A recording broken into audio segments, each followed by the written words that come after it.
అనంత అంబానీ, ముఖేష్ అంబానీ గారి కొడుకు pre wedding events చాలా బాగా జరుగుతున్నాయి జామ్‌నగర్‌లో. జామ్‌గా జరుగుతున్నాయి.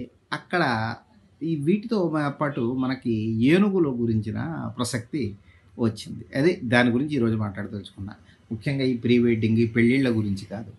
ఏనుగులు గురించి అనంత్ అంబానీ, ముఖేష్ అంబానీ, రిచెస్ట్ పర్సన్ ముఖేష్ అంబానీ గారి కొడుకు అనంత్ అంబానీ చూపిస్తున్న ఆసక్తి, అసలు ఏనుగులు ఏమిటి ఈ విషయం.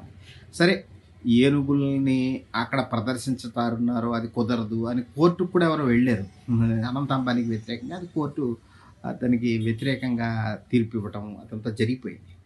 కనుక అది అంటే కోర్టు అనంత్ అంబానీకి అనుకూలంగానే ఇచ్చింది తీర్పు. అనంత్ అంబానీ అంటే కానీ లేకపోతే ముఖేష్ అంబానీ గారి భార్య వాళ్ళు అంతా ఒక ఈ ఏనుగుల సంరక్షణ కేంద్రం లాంటిది, దానికి సంబంధించినటువంటి కొన్ని వేల ఎకరాల్లో ఏర్పాటు చేసి ఏనుగుల్ని అవి రోగగ్రస్తమైన క్యాన్సర్ వచ్చినా లేకపోతే యాక్సిడెంట్లో దెబ్బతిన్నా ఆ ఏనుగులని అక్కడికి తీసుకొచ్చి వాటిని సంరక్షిస్తున్నారు. ఇది మనం విన్నాం. ఇదంతా కూడా వార్తలుగా బాగా ఈ ప్రీ వెడ్డింగ్ ఈవెంట్ సమయంలోనే ఎక్కువగా అది కూడా ప్రచారంలోకి వచ్చింది. అక్కడికి వచ్చిన వాళ్ళకు కూడా ఆయన ఏనుగులను చూపించడం అది చేస్తున్నాడు. ఇది ఆసక్తికరమైనటువంటి విషయమే. అయితే ఇదే సమయంలో నేను ఏనుగుల గురించి పోచర్ అని ఒక వెబ్ సిరీస్ చూశాను. నెట్‌ఫ్లిక్స్‌లో వస్తుంది. అది కూడా ఇదే సమయంలో రావటం యాదృచ్ఛికం కావచ్చు. అంటే ఏనుగుల వేట, లేకపోతే ఏనుగు దంతాల్ని అమ్మేయటం విదేశాలకి, లేకపోతే దేశంలోనే బొమ్మలు. విచిత్రం ఏంటంటే వినాయకుడి బొమ్మలు ఏనుగు దంతాలతో చేయడం, ఏనుగు దంతాలతో దేవతల బొమ్మలు చేయటం. అంటే కొంతకాలం అది ఆ సిరీస్‌లో ఒకటి వస్తుంది ఒక చోట, ఒక సంభాషణ ఏంటంటే చైనాకి లేకపోతే ఇతరత్ర దేశాలకి ఇవన్నీ కూడా ఎక్స్‌పోర్ట్ అవుతున్నాయి దంతాలు కానీ ఇవి కానీ ఏనుగులకు సంబంధించినవి. అంటే అదేం లేదు, చైనా కి వెళ్ళకుండా ఆపేసాము, ఇండియాలోనే దీనికి మార్కెట్ ఉంది అని అంటాడు. దాంట్లో ఒక పోలీస్ ఆఫీసర్ అంటే ఏనుగు దంతాల బొమ్మలు ఇవన్నీ దొరికే చూడనేసి చూపిస్తాడు. అంటే ఏంటంటే మనం ఏనుగు ముఖం కలిగినటువంటి దేవతలను పూజిస్తాం, వినాయకుడిని పూజిస్తాం. మరోవైపు ఏనుగుల్ని మన వాళ్ళే చంపి ఆ దంతాలని పంపుతారు. ఆ దంతాలతో ఏనుగు బొమ్మలు అంటే వినాయకుడి బొమ్మలు చేసి పూజిస్తాం. ఇది ఒక వైరుధ్యం. అంటే స్త్రీలని హింసిస్తూనే స్త్రీని దేవతగా పూజించడం లాంటిది. అది ఏనుగులను చంపుతాం, ఏనుగు దంతాలతో పూజలు చేసిన బొమ్మల్ని పూజిస్తాం, లేదా అలాంటి దేవతల బొమ్మలు తయారు చేస్తాం. ఇది ఒక వైరుధ్యం. అసలు మనిషిలోనే అటువంటి వైరుధ్యం ఉంది. అది విచిత్రంగా దీంట్లో ప్రస్తావన వస్తుంది. శ్రీనివాసమూర్తిని రాయలసీమకు సంబంధించిన ఒక రచయిత మంచి కథ రాశాడు. అంటే ఏనుగుల మచ్చిక కోసం ఆలయాల్లో కానీ ఎక్కడ కానీ ఎంత హింసిస్తారనేది ఆ కథలో ఆయన రాశాడు. ఇట్లాంటివి మనకి చాలా కథలు వచ్చాయి. ఇంకోటి ఏంటంటే జనావాసాలు క్రమేపీ పెరిగే కొలది అడవుల్లోకి చొచ్చుకుపోయే కొలది ఆ అడవుల్లో ఉన్నటువంటి ఏనుగులు ఊళ్ళ మీదకి వచ్చి ధ్వంసం చేయడం ఈ చిత్తూరు జిల్లాలో కుప్పం ఆ ఏరియాలో జరిగింది.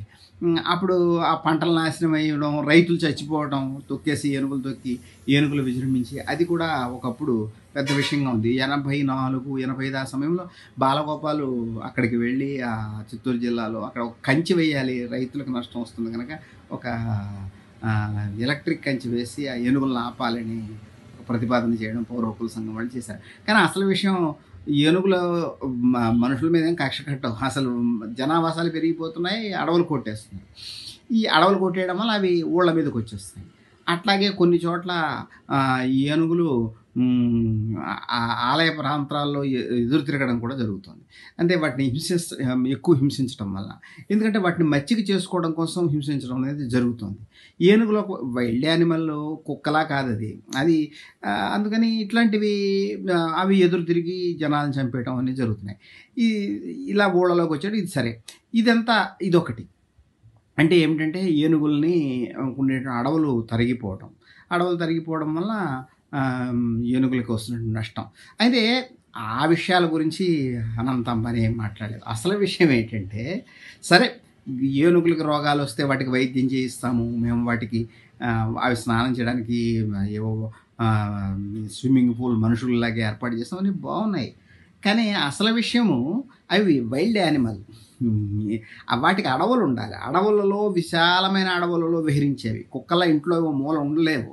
ఆ విశాలమైన అడవుల్లో విహరించేటటువంటి ఏనుగుల్ని తీసుకొచ్చి ఆ జామ్‌నగర్‌లో ఒక కొంత ప్రాంతంలో పెట్టటం. అంటే అలా అసలు విషయం అడవులు తరిగిపోతుండటం. ఈ అడవులు ఎందుకు తరిగిపోతున్నాయి? అడవులు ఎందుకు తరిగిపోతున్నాయంటే మనకి ఈ మధ్య స్మగ్లర్స్ గురించి సినిమాలు వాళ్ళని హీరోలు చేస్తున్నారని కొంతమంది ప్రవచనకారులు కూడా బాధపడిపోయారు. ఏది 'పుష్ప' లాంటివి. ఎందుకు ఈ ఈ పోచర్ సిరీస్‌లో కూడా ఆ ఏనుగులను చంపే వాళ్ళని ఆ ఊళ్ళలో వాళ్ళు దేవుళ్ళలా పూజిస్తారు. ఎందుకంటే వాళ్ళకి దానివల్ల కొంత భుక్తి లభిస్తుంది. ఇప్పుడు వీరప్పన్‌ని కూడా అంతకాలం మనగలిగాడంటే అక్కడ ప్రజల మద్దతు లేనిదే మనలేడు. ఎందుకంటే వాళ్ళ జీవిత భృతి కొంత లభిస్తుంది. అందుకని వాళ్ళు ఇప్పుడు ఆయన కూడా స్మగ్లింగ్ చేసేవాడు ఏనుగులకు సంబంధించి దంతాలను కానీ వీటిని కానీ వీరప్పన్. ఇదంతా ఒక విషయం. ఆ వీరప్పన్ కూతుర్ని ఈ మధ్య వనవాస కళ్యాణ సమితి వాళ్ళు ఏదో చదివించి ఉన్నత స్థాయికి తీసుకొచ్చారు. అదొక వార్తగా వచ్చింది ఈ మధ్య. ఆయన గురించి కూడా ఆయన కథ కూడా మనకు తెలుసున్నది. ఈ మధ్య కొన్ని వెబ్ సిరీస్‌గా కూడా చేశారు. ఆయన కూడా ఇలా అడవికి సంబంధించిన చెట్లను కానీ, లేకపోతే జంతువులను కానీ, లేకపోతే ఈ దంతాలను కానీ, ఏనుగు దంతాలను కానీ స్మగ్లింగ్ ఇవన్నీ ఉన్నటువంటి ఆరోపణలు ఉన్నవాడు ఆయన. సరే, పోలీసుల చేతిలో చనిపోయాడు వీరప్పన్. ఇలాంటి వాళ్ళు హీరోలు అవ్వడం అంటే ఎందుకంటే వాళ్ళు సామాన్య ప్రజల్లో ఉంటారు. వాళ్ళు అక్కడ కొంత భృతి కలుగుతూ ఉంటుంది వాళ్ళకి. అంటే అక్కడ సామాన్య ప్రజలకి కొంత వాళ్ళు జీవన భృతిని కలుగజేస్తారు కనుక ఆ స్మగ్లర్స్ పట్ల ఒక ఆకర్షణ ఉంటుంది. అందుకే పుష్పాల హీరోలు అయినటువంటి సినిమాలు వచ్చి ఉంటాయి వీరప్పన్ లాంటి వాళ్ళని చూసి. ఇది ఒక కథ. అయితే మరి ఇలాగేంటంటే వీళ్ళు ఈ స్మగ్లింగ్ వల్లే అడవులు నాశనం అవుతున్నాయి. అసలు అడవులు ఎందుకు నాశనం అవుతున్నాయి? స్మగ్లర్స్ వలన కాదు, మరొకళ్ళ వలన కాదు. అవి నాశనం అవుతున్నవి ఎక్కువగా ఇప్పుడు కార్పొరేటీకరణ వల్ల ఎక్కువ నాశనం అవుతుంది. ఇప్పుడు అడవి చట్టాలను కూడా మార్చేస్తున్నారు. అంటే కోర్టులే చేవాట్లు పెట్టే ఈ మధ్య. అంటే అడవికుండే అర్థాన్ని వీళ్ళు మార్చేస్తున్నారు. మార్చేసి మొత్తం అడవిని ఆక్రమించేస్తున్నారు. అలా మార్చొద్దు అని కోర్టులే చెప్పాల్సి వస్తుంది. ఎందుకంటే పర్యావరణ చట్టాలను కానీ వేటిని కానీ ఇటీవల ప్రభుత్వాలు మొత్తంగా తుంగలో తొక్కి ఈ కార్పొరేట్లు వ్యాపారం చేసుకోవడానికి, గనులు తవ్వుకోవడానికి అవకాశాన్ని కల్పిస్తున్నాయి. అప్పుడు అడవిలో ఉండేటటువంటి జంతువులకి అవకాశం లేకుండా పోతుంది. బహుశా మళ్ళీ ఈ కార్పొరేట్లే దానికి కూడా ఆ జంతువులను కూడా ఇలా కొంత ప్రాంతం ఏర్పాటు చేసి వాటిని ఒక ప్రదర్శనలో ప్రదర్శన వస్తువులుగా మార్చేయాల్సి వస్తుందేమో. అప్పుడు ఈ స్మగ్లర్లు వాళ్ళు అయితే చేస్తున్న నేరం తెలుస్తుంది. కార్పొరేట్లు చేస్తున్నది అడవులను కొట్టేయడం కానీ, ఆ ఏనుగులకు కానీ వేటికి కానీ జీవనానికి అవకాశం, అవి బతకడానికి అవకాశం లేకుండా చేస్తున్న పరిస్థితులు కానీ బయటపడేవి కాదు. అవి అభివృద్ధి మోడల్లో భాగంగా అడవులను కొడుతున్నారు, లేకపోతే ఇవన్నీ డెవలప్మెంట్ అనే అర్థంలో ఈ అడవులు నాశనం అవుతూ ఉంటాయి. ఈ జంతువులు నిరాశ్రయమైపోయి అంతరించిపోయే పరిస్థితులు వస్తాయి. అప్పుడు వీళ్ళే ఈ జంతువులు మేము ప్రేమిస్తున్నాము అని చెప్పచ్చు. ఇది ఒక విచిత్రమైన పరిస్థితి మొత్తంగా. మనము కార్పొరేటీకరణలోనూ పెట్టుబడిదారీ వ్యవస్థలో భాగంగా ఉన్నాం కనుక దాన్ని గట్టిగా విమర్శించేది ఉండదు. స్మగ్లర్ని విమర్శించగలం కానీ ఒక కార్పొరేటీకరణ వల్ల, లేకపోతే ఈ గనులు తవ్వేయటం వల్ల, లేకపోతే పర్యావరణ చట్టాలను కూడా తొంగలో తొక్కి అడవులు నాశనం చేయడం వల్ల ఇదంతా నాశనం అవుతున్నాయి అనేటటువంటి విమర్శ పెద్దగా రావటం లేదు. ఇదొక పరిస్థితి. అసలు ఏనుగు అనేది మనకి చాలా ఇంపార్టెంట్ జంతువే. ఎందుకంటే సింధు నాగరికతలో కూడా ఏనుగుల బొమ్మలు దొరుకుతాయి అంటారు, కానీ గుర్రం బొమ్మ దొరకలేదు. గుర్రం అనేది ఆర్యుల ద్వారా వచ్చిందని కాదు, గుర్రం ఇక్కడిదే అని వాదించేటటువంటి వాళ్ళు ఆర్ఎస్ఎస్ సంబంధించిన చరిత్రకారులు ఉన్నారు, కానీ వాటికి సంబంధించిన ఆధారాలు దొరకలేదు. గుర్రం అనేది, కానీ ఏనుగు అనేది మనకి చాలా ఇంపార్టెంట్ ప్రధానమైన జంతువుగా ఇక్కడ ఉంది. గజసేన అనేవారు.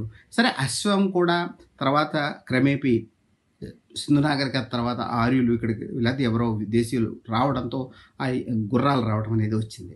అందుకే గుర్రాన్ని ఒక ఋషి కుమారులు వింతగా చూసినట్టుగా ఉత్తర రామచరిత్రలో రాస్తారు. అది ఏదో జంతువు అన్నట్లుగా. దానికి ఒక వర్ణం అంటే ఏమిటది, ఇలా తోకుంది, ఇలా కాళ్ళు ఉన్నాయనేసి ఇట్లాగా ఇంత వేగంగా పరిగెడుతుందని వింతగా చెప్పుకుంటారు. ఎందుకంటే గుర్రం అనేది, అదే ఏనుగు గురించి అట్లాంటిది ఉండదు.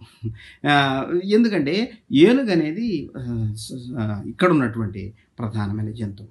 అయితే కాళిదాసు లాంటి వాళ్ళు కూడా ఈ పర్యావరణం మొత్తం నాశనం అవుతుందని భయపడినట్టుగా ఆయన శాకుంతలంలో తెలుస్తుంది. అది వేట అనేది చాలా దుర్మార్గమైనది నువ్వు అనే భావం వచ్చే మాటలు ఋషులు రాజుతో అంటారు, దుష్యంత్ మహారాజుతో అంటారు. ఆయన ఒకసారి ఏనుగు విజృంభించి ఆశ్రమాల్లోకి వచ్చేస్తుంటే దాన్ని అదుపు చేసినట్టుగా కూడా దాంట్లో ఉంటుంది. అంటే అప్పటికే జనావాసాలు అడవుల్లోకి రావటం, అవి వీటి మీదకి రావడం అనేది ఉంది. జనావాసాల్లోకి చొచ్చుకు రావటం, అవి విజృంభించడం అనేది ఉందన్నమాట. అంటే ఇది మనం ఈనాడు చూసినట్లయితే అది మరింతగా పెరిగిపోయి నేను చెప్పినట్టుగా చిత్తూరు జిల్లాలో ఎట్లా ఉంది అనేసి, ఏనుగులు ఎలాగా ఊళ్ళలోకి వచ్చేసి నాశనం చేస్తాయనేది తెలుస్తుంది. అంటే ఇది ఒక రకంగా సింధు నాగరికత పర్యావరణ విధ్వంసం వల్ల కూడా నాశనమైందని కొందరు అంటారు. దాని ప్రభావం వల్లేమో కాళిదాసు గ్రామాలు లేకపోతే అడవులకి నగరాలకి ఉన్న తేడాని చూపించాడు. నగరం ఎంత కృత్రిమమైందో చెప్పడానికి ప్రయత్నించాడు. తద్వారా ఈ అడవులని గ్రామాలని పట్టించుకోకపోతే నాగరికతకే ముప్పు రావచ్చు అనే భావన కాళిదాసు కలిగి ఉన్నాడా అని అనిపిస్తుంది. ఇది నేను శకుంతల అనే పుస్తకంలో రాశాను వివరంగా. అందుకని ఈ ఏనుగు అనేది మనకి చాలా స్థానికమైన జంతువే కాకుండా చాలా ప్రధానమైన జంతువుగా మొదటి నుంచి ఉంది. దాన్ని మనం పూజిస్తున్నాం కూడా ఇప్పుడు, అప్పటి నుంచి కూడా. ఇది మనకి తెలిసినటువంటి విషయం. కనుక ఇదివరకు రాజులట ఎవరైనా కవి గారికి అభిమానం వస్తే ఏనుగును బహుమతి ఇచ్చేవారట. ఇస్తే దాన్ని పోషించలేక చచ్చేవాడు. అంటే రాజుగారికి అభిమానం కలిగిన కష్టమే అనే భావం వచ్చేలా కథ ఉంటుందన్నమాట. అయితే ఏనుగు అనేది ఇపమద పంకంబు, అంటే ఏనుగు యొక్క మదంతో నిండి ఉంది ధర్మరాజు గారి ఆస్థానపు వాకిలి అనేసి వర్ణన ఉంటుంది. అలా ఎందుకంటే ఏనుగు అనేది అంత ఇంపార్టెంట్గా, అంటే మన దేశంలో ప్రధానమైనటువంటి జంతువుగా, అంటే అది మచ్చిక చేసుకోబడింది కూడా. అంటే యుద్ధాలలో వాటిల్లో కూడా చాలా ప్రధానంగా ఏనుగు ప్రసక్తి వస్తుంది. ఇది ఈ రకంగా చూసినప్పుడు అంటే సింధు నాగరికతలో కూడా దాని బొమ్మలు కానీ లభిస్తాయని అంటారు. అందుకని ఇటువంటి జంతువు ఏనుగు. దాన్ని అనంత అంబానీ గారు ఈ ఏనుగులకి ప్రత్యేకంగా ఒక ఏర్పాటు చేశారనేది చాలా సంతోషకరమైన విషయమే. కానీ ఒకవైపు అడవి చట్టాలని కానీ పర్యావరణ చట్టాలని కానీ మొత్తంగా ఉల్లంఘించి కార్పొరేటీకరణ జరిగిపోతున్న కాలంలో ఈయన ఏదో సనాతనవాది అంటున్నాడు. కానీ అనంత అంబానీ గారు మరి ఈ చట్టాలను ఉల్లంఘించి ఈ కార్పొరేటీకరణ ఇలా జరుగుతూ పోతే, అడవులే నశించిపోతే ఇంక ఏనుగులకి ఏదో చిన్న గాయం అయితే కట్లు కట్టడంతో ఈ వైల్డ్ లైఫ్ మిగులుతుందా? ఇది మొత్తంగా ఈ వైల్డ్ లైఫ్ నశించిపోవడం అనేది, లేకపోతే అడవులు నశించిపోవడము, దాని మీద ఆధారపడినటువంటి ఈ వైల్డ్ లైఫ్ మొత్తం నశించిపోవడం అనేది అంతిమంగా ప్రకృతిలో ఉండే బ్యాలెన్స్ని తప్పించి మొత్తంగా మానవ నాగరికతగా ముప్పు తెస్తుందా అనే అనుమానాలు వస్తున్నాయి. ఇది నాకు ఈ అనంత అంబానీ గారి ఏనుగు ప్రేమను చూసినప్పుడు కలిగిన ఒక రకమైన ఆలోచనలు లేకపోతే స్వాగతాలు లాంటివి అని అవి మీకు నేను కొంత వివరించాను.